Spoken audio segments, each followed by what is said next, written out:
Homeopathy మందులు వాడేటప్పుడు పథ్యం చేయాలి అని ఒక అపోహ చాలా మందిలో చాలా వరకు ఉంటుంది. కానీ ఇది కంప్లీట్‌గా నిజం కాదు.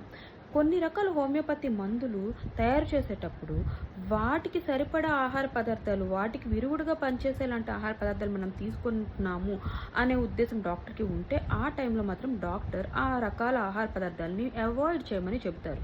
అంతే.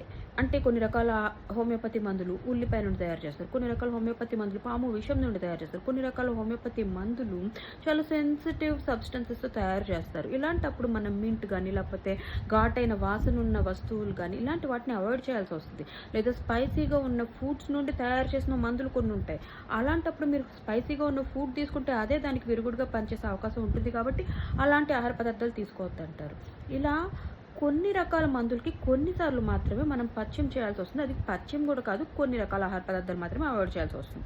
కాబట్టి మీరెప్పుడైనా హోమియోపతి మెడిసిన్ వాడినట్లు అయితే, మీ డాక్టర్‌కి మీకు అనుమానం ఉన్నట్లయితే అడిగి తెలుసుకొని, ఏం అవాయిడ్ చేయాలో అడిగి తెలుసుకొని, కేవలం ఆ ఆహార పదార్థాన్ని, ఆ మందు వాడినంత కాలం అవాయిడ్ చేస్తే సరిపోతుంది.